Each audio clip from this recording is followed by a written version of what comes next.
Fala pessoal, tudo bem? Pessoal, esse vídeo aqui vai ser mais um tema que eu estava conversando com o Jason Ferrer.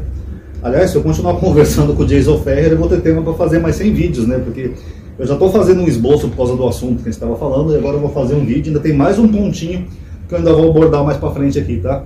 É porque a gente estava falando sobre preterismo e futurismo, aí veio esse versículo aqui de Lucas 21, 25. Então eu vou explicar para vocês por que as pessoas interpretam equivocadamente esses versículos. E esse vídeo vai ser uma verdadeira aula, tá? Aliás, modéstia à parte, no meu canal, vocês vão aprender mais comigo no meu canal do que em qualquer cursinho de teologia por aí. E de graça, né? Que o YouTube não paga nada. Por isso que eu falei para vocês, quem puder, dá um like pelo menos nos vídeos, que isso ajuda a aumentar a atividade e engajamento.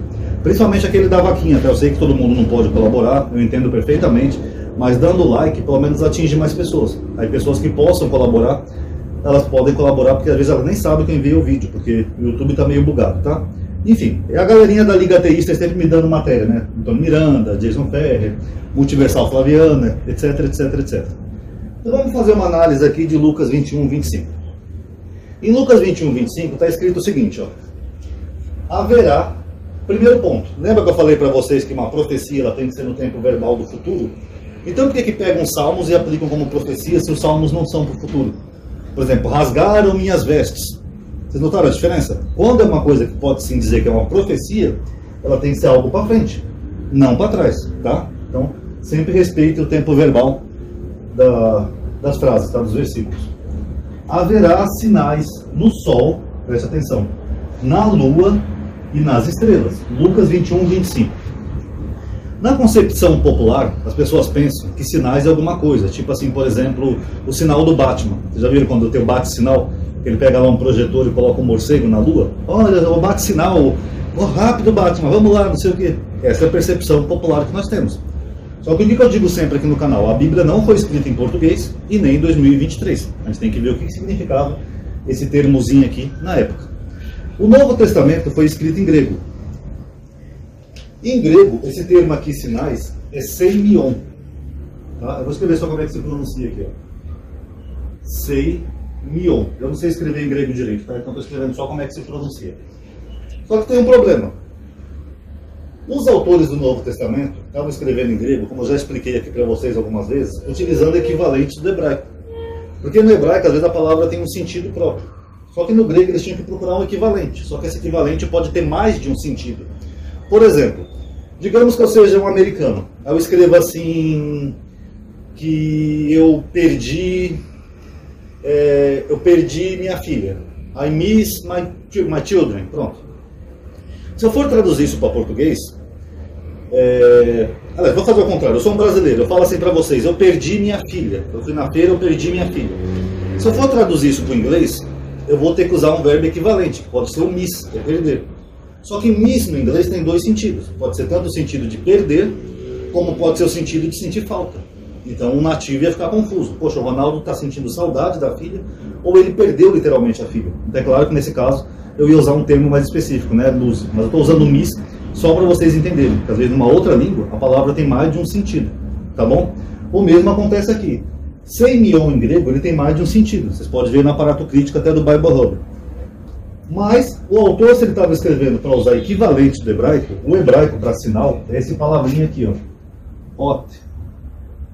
É o Aleph, o Vav e o Tal. Ot. É essa palavrinha aqui. Deixa eu escrever aqui para vocês. Ó. Ot. Tá? Basicamente isso, tá? Então, as duas palavras têm o mesmo sentido nas duas línguas. Você não pode usar, por exemplo, numa língua no sentido e outra língua noutra. E o que é Ot? Perdão, minha gatinha derrubou o caixinho. E o que é Ot em hebraico? Ot em hebraico é um sinal ou um milagre. Bom, milagre.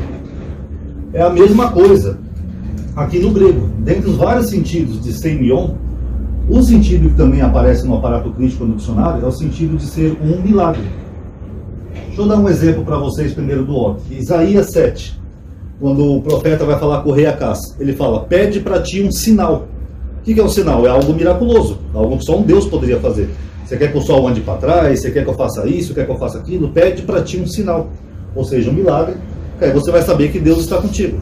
Aí o rei Acás não pede nenhum sinal, aí ele fala, o mesmo Senhor vos dará um sinal, um outro. eis que a jovem está concebendo, dará luz a um filho, e seu nome será Emanuel. E antes que a criança saiba rejeitar o bem e o mal, os dois reinos que você está com medo vão ser desamparados diante de ti. E terá algo sobrenatural, era algo milagroso. Era um milagre, porque o rei Acaz estava preocupado com aqueles dois reinos, que era o reino do norte, junto com a Síria, e Deus dá um sinal para ele. Ó.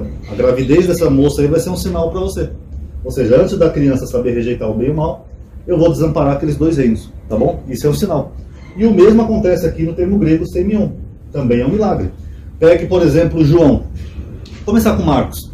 Marcos fala que Jesus em Cafarnaum, ele não pôde fazer muitos milagres. Aí fala assim, e não pôde fazer ali muitos sinais, por causa da incredulidade deles. Então ali é esse termozinho aqui, ó, sinais, milagres. Então quer dizer que ali Jesus não curou muita gente, ele não fez muita coisa, porque eles eram incrédulos, é o mesmo termo. Também aparece em João, quando João fala assim, e não creram nele, apesar de todos os sinais que fizeram. O que eram sinais? Eram as curas, exorcismo, expulsar demônios, aquelas coisas que o Novo Testamento narra. João também fala assim, e Jesus fez muito mais sinais que esse, que não caberiam no livro para tantos sinais que ele fez. Do que João está falando? Isso daqui, ó, milagres. Então, nas linguagens originais, tanto no hebraico quanto no grego, sinais não é sinal no sentido de marca, como nós temos hoje, que eu falei para vocês, do sinal do Batman. Eram milagres. Então, quando o autor de Lucas fala que haveriam sinais no sol e da lua, não tem como a gente pegar isso como literal, porque não mora ninguém no sol e não mora ninguém na lua. Que milagre que vai haver na lua? Tem alguém na lua para ver algum sinal?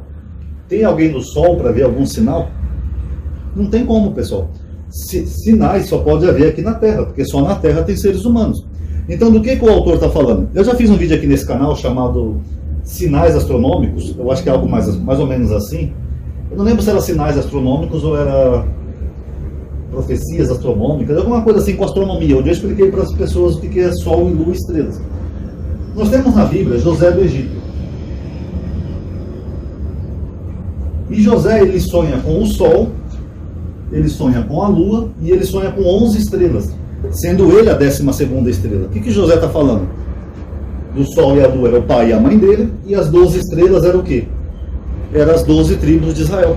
Então, toda vez que a Bíblia usa essas expressões Sol, Lua e estrelas, ele não está falando literalmente do Sol, como nós vemos, ou da Lua. Tem um simbolismo por trás. O Sol, geralmente, e a Lua são simbolismo dos dois reinos, que é o reino de Israel e Judá. Sendo que o Sol era Judá, porque é onde ficava o templo, né? E a Bíblia fala que Deus é o Sol da justiça. E a Lua era o reino do norte, Israel.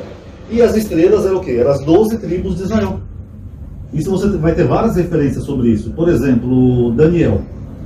Daniel fala que os que praticam justiça são como as estrelas. São pessoas justas. Então não é estrela no sentido literal. O próprio Daniel falou assim, de uma profecia se referindo a Antíoco Epífano. Eis que ele derrubará algumas das estrelas do céu. Tem como um homem subir no céu e derrubar as estrelas? Não, até porque no espaço não tem cima, não tem embaixo, não tem lado, não tem aquela força gravitacional da Terra. Então quando o Daniel fala que aquele homem ia derrubar algumas estrelas do céu, ele estava falando de pessoas, dos israelitas. Porque eles são as estrelas, baseado desde a época do sonho de José do Egito. Eles são as estrelas. Pega lá Apocalipse 12. E o dragão com sua cauda derrubou 1/3 das estrelas do céu. É disso que ele está falando, de estrelas, tá? Então quando fala aqui de sinais, no sol, na lua e nas estrelas, está se referindo aos sinais que os apóstolos fizeram após a morte de Jesus. Que nem a gente estava vendo lá no livro de Atos. Eles curavam pessoas, eles estavam mortos, falavam em línguas estranhas, etc, etc, etc. Então os apóstolos estavam fazendo sinais, tanto em Israel quanto na Judéia, tanto na Judéia quanto em Israel, os dois reinos já eram unificados, então isso aqui é até irrelevante, e estavam fazendo esses sinais com quem? Com os israelitas, com os judeus. É basicamente isso. Então, tanto Semion quanto Ot, sinais, não pode ser literal aqui, porque não tem ninguém no Sol, nem na Lua, e muito menos nas estrelas. Só tem pessoas na Terra. Tá bom? Gostaram da aula? Deu para entender? Então aqui sinais geralmente são milagres. Cura, exorcismo, ressurreições, essas coisas. Então isso só pode haver na Terra. E as estrelas aqui são os israelitas. Tá bom? Gostaram? Entenderam? Tá vendo? Um canal desse vocês aprendem mais do que em qualquer curso de teologia, tá vendo? Então quem gostou, dá um like aí no vídeo também, isso ajuda a aumentar o alcance da atividade. Comente aí se entenderam. Obrigado aí por ter assistido. Paz a todos.